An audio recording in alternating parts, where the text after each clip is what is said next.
Okay, so this is my second Asperger's diary video. In the last video I talked about childhood and growing up with Asperger's, and trouble fitting in and being different from your peers. But now I'm going to talk about something that you don't really hear much of, the positives of having Asperger's, because every time you see a documentary on TV about Asperger's, or like maybe a 60 minutes special on it, it's always, the parents talking about how much, it hurts, when it's either a kid with Asperger's or whatever, or, the pain of having it, or, just all the negative stuff. And that's just, I don't think, and I've always been like a really positive person, I don't like people focused on the negative things in life, I always, make the best out of what I got, So, definitely, growing up with Asperger's, I definitely did that a lot.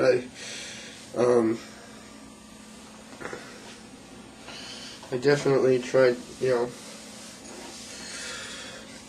definitely, to focus on, the good stuff, like all the advantages of having Asperger's, for example. Like one thing, about Asperger's is like having the strange obsessions with and fascinations with things, but generally the kids who have the strange obsessions and fascinations grow up to have like a career in whatever they're obsessed with, and usually kids with Asperger's always usually grow up to be very successful in life. Like, with me, I'm very fascinated by puppets, which I stated in my last video. So, I build puppets, and I've wanted to perform them for a while, I'm really into that. So, chances are I'm going to grow up to have, a career in puppetry. That's probably the way it's going to go, And, if a kid, has an obsession or a fascination with, maybe, huge skyscrapers or buildings, and he might grow up to be, an architect or something, or what else would there be? If some, I don't know, if a kid has a fascination with sculpting or something, he'd probably grow up to do that professionally, It's always, because I like I said in the last video, we're always one step ahead and one step behind, and I was so much more advanced, than most of my students in certain areas, like knowing stuff, but then, I was so behind socially. That's why Asperger's syndrome is often nicknamed the geek syndrome, because we pretty much fit the stereotype of, what you call a geek, and, freshman year, I grew a huge fascination with, communism and neo-Marxism. I mean, I would study Karl Marx, Che Guevara, all those revolutionary people, So, in my, my history class, when we were learning about, Karl Marx and the Communist Manifesto and the Soviet Union and whatnot, naturally, I passed the test with flying colors, I didn't even have to study, my notes for that, I just knew, because it was something that I was already interested in, but then at the same time, I'd be very bad in math, I would be, because there's also, as well as areas I'm very strong and areas I'm very weak in. But I'm here to talk about the positives of having Asperger's.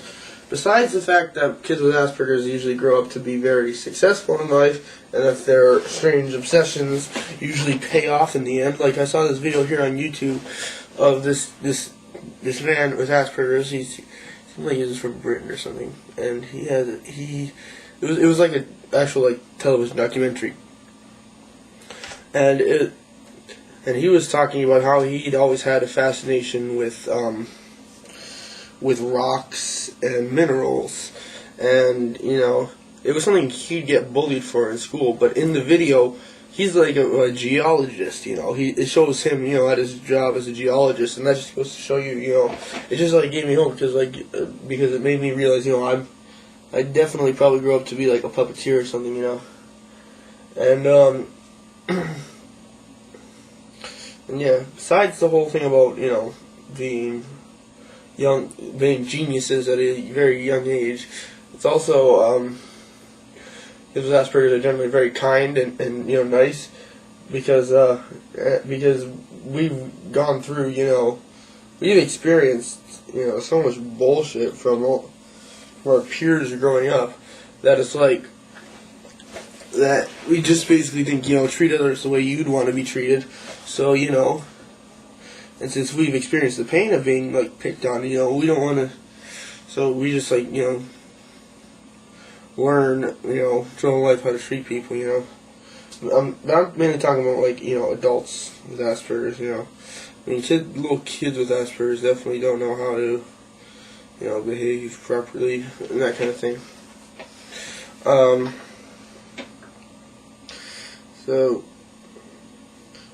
that's pretty much the gist of it. Also, like being very outgoing, being very honest about things, about your feelings, and yeah, I definitely consider myself, to be unique, to be an individual, because I think differently from all the people around me, and I've always viewed that as being a good thing, to stand out, but all these all the documentaries you'd see on TV about Asperger's usually focus way too much on the negatives, and usually all they do is talk about how all the hardships, and that all the kids are different from all their peers, and it almost makes it seem like their peers are like the normal ones, and and that it almost gives the same message, that it almost seems like they're on the side of the kids that pick on the kids with Asperger's, like not quite that, but it's almost like it just makes it seem like we're like diseased, and that everybody should feel sorry for us. But I don't want people to feel sorry for me. I want people to show interest, And it's another thing I hate is when people want to ask me a question about my Asperger's, and then they basically act like they're walking on eggshells with it, and say like, oh, I don't want to offend you with this question, but I'm wondering, like, I know you have Asperger's syndrome, so I was just kind of curious as to, I don't do that, If you have a question about Asperger's, just be upfront with me and ask me, because I'll be glad to answer like any questions that you might have about it.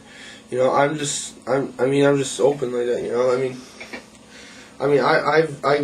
I've dealt with bullying before. Trust me. So I don't think asking a little harmless question about Asperger's syndrome would hurt my feelings. Nothing really hurts my feelings that much anymore because I've been through serious bullshit. So anyways, that's all I gotta say for today. So, peace.